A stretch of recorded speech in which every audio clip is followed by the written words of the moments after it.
वो समझ गए गैप के बाद क्या मतलब चीज़ लोग करते थे तो सरकारी कंसल्टेंट का जो एडमिनिस्ट्रेशन था वो अच्छे तो वैसे ही बैठेगी, उनको बैठने नहीं मिलती है लड़की, तो ये भी चलो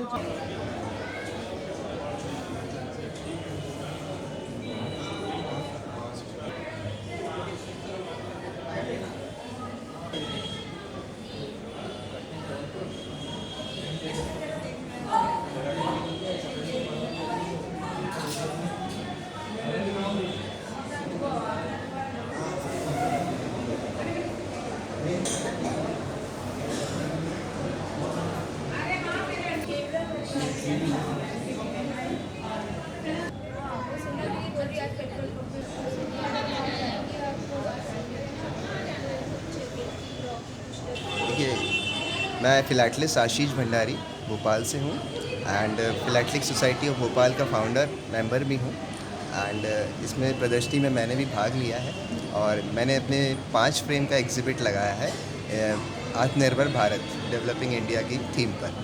इसमें थीम पर आप देखेंगे कि भारत की स्वतंत्रता से लेकर आज़ादी के पहले जो हमको स्नेक चार्मर्स और एलिफेंट ग्रेजर्स कहा जाता था, उसके लेकर हमारी क्या प्रोग्रेस हुई है, क्या डेवलपमेंट हुआ है, हमने आज़ादी पाई पहले, आज़ादी के बाद हम लोगों ने किस तरह से साइंस में, टेक्नोलॉजी में, मैथमेटिक्स में, इंडस्ट्री में,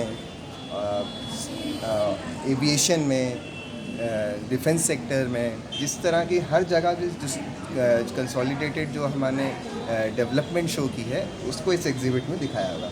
आप थोड़ा एग्ज़िबिट में और फोकस कीजिए।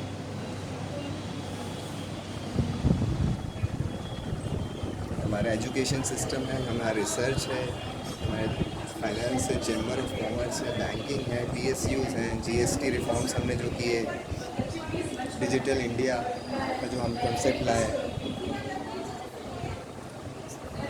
इस तरह से रेलवेज़ में, एविएशन में, ट्रांसपोर्टेशन में, फिर उसके बाद स्पेस प्रोग्राम में हम लोगों ने जो इतनी ग्रोथ की है, इसरो ने, और क्लीन एनर्जी का क्षेत्र है, सोलर, ग्रीन एनर्जी गवर्नमेंट ने भी काफ़ी इसका इनिशिएटिव लिया है। इसके बारे में भी मीडिया का भी इसमें बहुत अच्छा योगदान रहा है, मीडिया के बारे में भी है। टूरिज़्म जो हमारी बैकबोन है, ये भी इंडस्ट्री की है। तो इस तरह से ये दर्शाया गया है और हमारे डिप्लोमेटिक रिलेशंस बाकी कंट्रीज़ से, जो दूसरी कंट्री से, उस पर भी भारत सरकार ने बहुत सारे टिकट निकाले हैं, उनके बारे में भी इसमें शो किया गया है। मैं गोपाल माहेश्वरी। और क्या है सर आपका यहाँ पे क्या मैंने बहुत सारे फ्रेम यहाँ पे लगाए हैं, उनमें से एक ये ब्रिटिश इंडिया की जो स्टैम्प्स थी उस पर है, जिसमें जो पहली स्टैम्प थी इंडिया में बनी हुई उससे लेके और जो लास्ट स्टैम्प थी बिफोर इंडिपेंडेंस, वहाँ तक की सारी स्टैम्प्स आपके सामने यहाँ पर डिस्प्ले में हैं। ये सबसे पहली स्टैम्प है जो शिंदे डाक के नाम से फेमस थी। This is the first stamp in Asia. Unfortunately ये स्टैम्प ओरिजिनल में मिलना बहुत मुश्किल होता है, इट्स वेरी कॉस्टली, लेकिन इसका रेप्लिका इंडियन पोस्ट ने एक स्टैम्प पे दिखाया है, वही यहाँ पे शो किया गया है। इसके बाद अगर आप देखेंगे तो 4 पार्ट्स में हम ब्रिटिश इंडिया की स्टैम्प्स को डिवाइड कर सकते हैं, जैसे कि ईस्ट इंडिया कंपनी और क्वीन विक्टोरिया की एक फ्रेम में बनी, फिर Edward 7, then George 5, then George 6। इसमें सबसे पहली स्टैम्प ऑफिशियली 1854 में निकली, हाफ आना की, जो ब्लू कलर की थी। इसी तरह 1 आना की निकली जो रेड कलर में थी। इसके बाद सबसे इंटरेस्टिंग स्टैम्प ये है जो पूरी दुनिया की पहली मोर देन 1 कलर की स्टैम्प है। It is very rare stamp. इसमें आप देख सकते हैं एक 65 नंबर लिखा हुआ है और एक पैटर्न है, this is a specific pattern for cancellation and 65 is for जोलाना place. Then East India post की एक सीरीज़ निकली 1855 से 1865 तक। इसमें 5 तरह की स्टैम्प डिफरेंट डिनोमिनेशन में निकली, जैसे कि हाफ आना, 1 आना, 2 आना, 8 आना एंड 8 पाइस। इसके बाद 66 में 76 में से के बीच में ये 6 स्टैम्प निकली। आप देख सकते हैं कि अधिकतर स्टैम्प कैंसिलेशन वाले हैं, लेकिन कुछ मिंट हिस्ड भी हैं बिल्कुल, जिसमें आज तक कोई स्टैम्प नहीं लगी हुई है।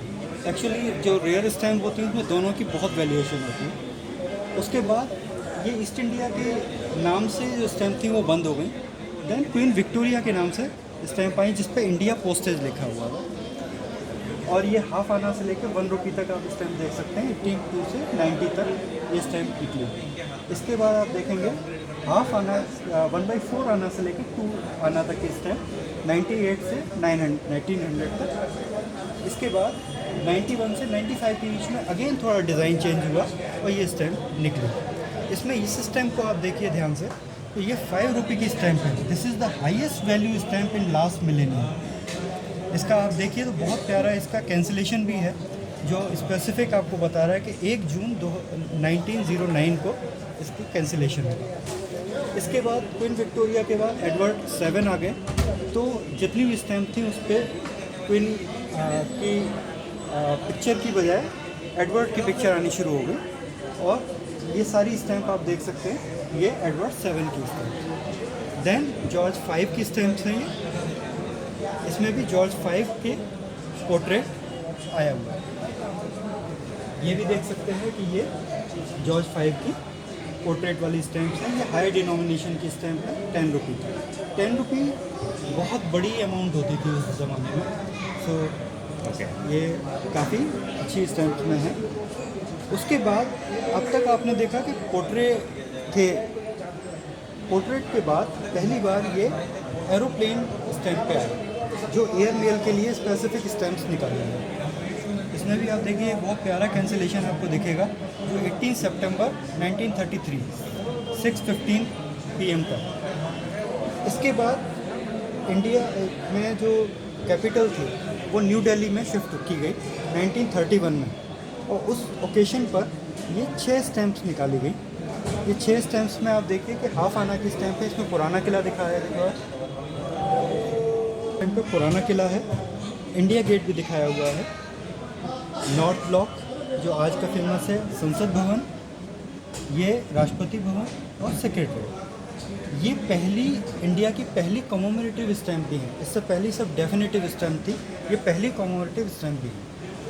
इसके बाद जॉर्ज 5 के 25 ईयर्स कंप्लीट हुए थे रिजीम में, तो ये 7 स्टैम्प्स उन्होंने इशू की, जिसमें डिफरेंट मेमोरियल्स जो इंडिया के हैं, जैसे कि gateway of India, Victoria memorial, Rameswaram temple, Jain temple, Taj Mahal, golden temple, ये पगोड़ा, इन सबको दिखाया गया। फिर जॉर्ज 5 के बाद जॉर्ज 6 आए, उनका पोर्ट्रेट चेंज हुआ जॉर्ज 5 से, और ये नई स्टैम्प जारी की। इन्होंने एक ट्रांसपोर्ट सीरीज़ भी निकाली इनके रिजीम में, ये देख सकते हैं, बहुत इंटरेस्टिंग है। 2 आना में देखें तो डार्क रनर है। जैसे जैसे डिनोमिनेशन बढ़ते जाएंगे उसकी चीज़ें बढ़ती जाएंगी। जैसे 2 आना 6 पाई में बुलक कार्ट आ गई, 3 आना में टांगा आ गया, 3 आना 6 पाई में कैमल, देन 4 आना में मेल ट्रेन। इस तरह से आप देखेंगे 12 आना तक पहुंचते हुए हम प्लेन पर आते हैं। उसके बाद ये इंडिपेंडेंस इंडिया से पहले ये लास्ट स्टैम्प थी। इससे पहले ये 4 स्टैम्प भी बहुत ख़ास हैं। ये वर्ल्ड वॉर 2 में जब ब्रिटेन जीता तो डिफरेंट जो कंट्रीज़ थे जो जीते थे, उन्होंने अपने अपने कंट्रीज़ में स्टैम्प्स, कॉमेमोरेटिव स्टैम्प इशू की। उनमें से एक है ये इंडिया में, ये 4 स्टैम्प्स इशू की। Thank you.